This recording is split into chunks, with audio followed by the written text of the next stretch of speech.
മോള് ഉറങ്ങിയോ? ഇപ്പൊ ഉറങ്ങിയതേ ഉള്ളൂ. നന്നായി. അമ്മ മോളോടൊരു കാര്യം പറയാനാ വന്നത്.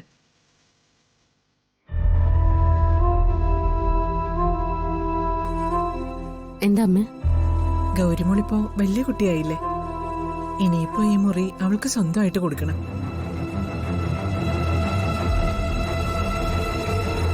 അവൾ ഒറ്റയ്ക്ക് കിടന്നുറങ്ങി ശീലിക്കട്ടെ. അയ്യോ, മോളെ ഒറ്റയ്ക്ക് എടുത്താണോ? അതിനെന്ത്, മുതിർന്നു കഴിഞ്ഞാൽ പിന്നെ കുട്ടികൾ ഒറ്റയ്ക്ക് കിടന്നുറങ്ങി ശീലിക്കണം. ജീവിതത്തിൽ എല്ലായ്പ്പോഴും നമ്മൾ അവരുടെ കൂടെ ഉണ്ടാവില്ലല്ലോ. നാളെ ഒരു ഹോസ്റ്റലിൽ ചെന്ന് നിൽക്കുമ്പോഴും ഒറ്റയ്ക്ക് ഒരിടത്ത് താമസിക്കുമ്പോഴും ചുറ്റുപാടുകളെ നേരിടാൻ ഒരു ധൈര്യം വേണ്ടേ? അത് കുട്ടിക്കാലത്ത് തന്നെ ശീലിക്കണം. അതൊക്കെ കുറച്ച് കഴിഞ്ഞിട്ട് മതി അമ്മേ. ഇപ്പൊ അവള് ചെറിയ കുട്ടിയല്ലേ. എനിക്കാണെങ്കിൽ മോളുടെ കൂടെ കിടന്നില്ലെങ്കിൽ ഉറക്കം വരില്ല. അതാ ഞാൻ പറഞ്ഞു വന്നത്. ആ ശീലം മാറ്റണം.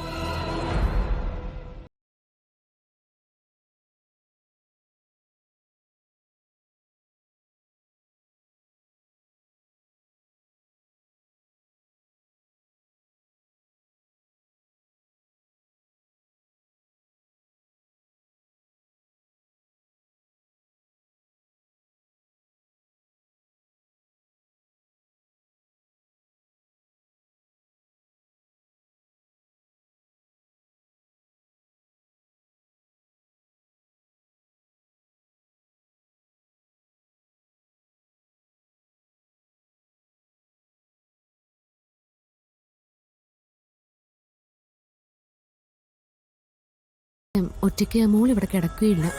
മോളെ, അമ്മയ്ക്ക് മോളോട് പറഞ്ഞു തരുന്നതിൽ ചില പരിമിതികളൊക്കെ ഉണ്ട്. എന്നാലും ഇനിയുള്ള കാര്യങ്ങൾ മോള് കണ്ടറിഞ്ഞ് ചെയ്യണം.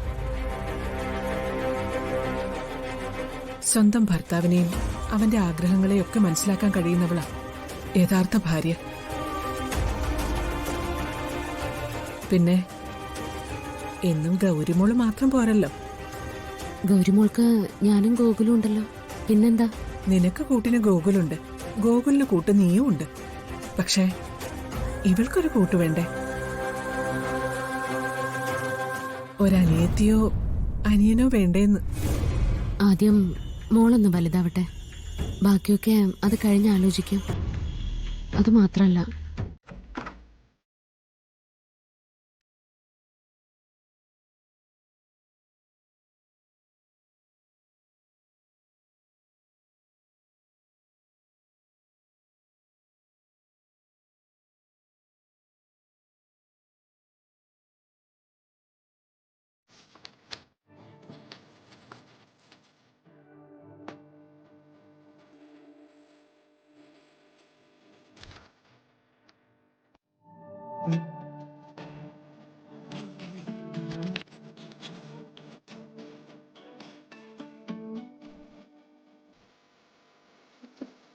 ജീവിച്ചിരുന്നപ്പോൾ മാത്രമല്ല, എന്നെ വിട്ടകന്നു പോയിട്ടും എൻ്റെ വഴികാട്ടി ഇന്നും നീയ.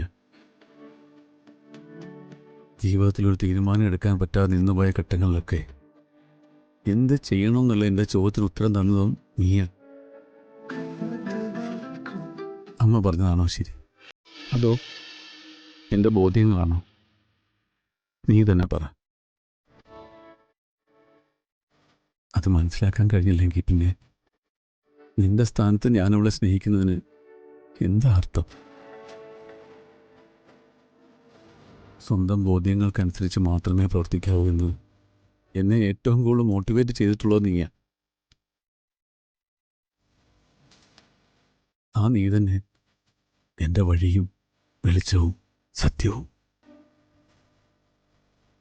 സമൃദ്ധിയുടെ കാര്യത്തിലും അങ്ങനെ ഒരു തീരുമാനം മാത്രമേ എനിക്കെടുക്കാൻ പറ്റൂ.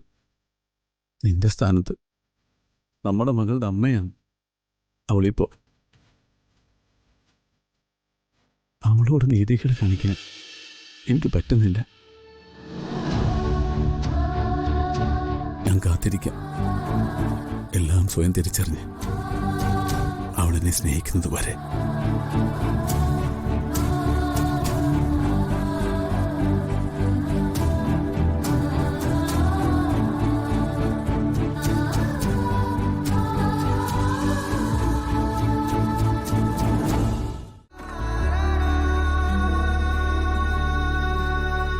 മോളെ മോളെ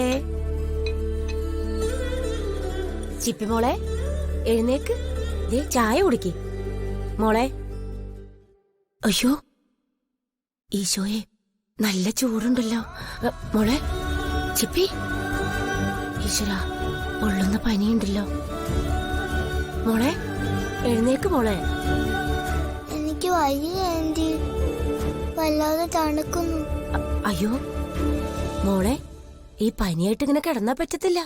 വാ മോളെ എഴുന്നേക്ക്. ദേ ഈ ചായ കുടിച്ചു കഴിഞ്ഞാ ആന്റി മോളെ ഹോസ്പിറ്റലിൽ കൊണ്ടുപോവാം. എഴുന്നേക്ക് മോളെ. ഈശ്വര ബാബുവേട്ടൻ ഇവിടെ ഇല്ലല്ലോ, ഇനിയിപ്പ എന്താ ചെയ്യാ? മോളെ മോളെ എഴുന്നേക്ക് മോളെ, ഈ ചായ കുടിക്ക്. എനിക്ക് ചായ വേണ്ട, ഞാൻ കുറച്ചു നേരം കിടക്കട്ടെ. മോളെ നമുക്ക് ഹോസ്പിറ്റലിൽ പോണ്ടേ? വേണ്ട, ഞാൻ ഇവിടെ കിടന്നോളാം.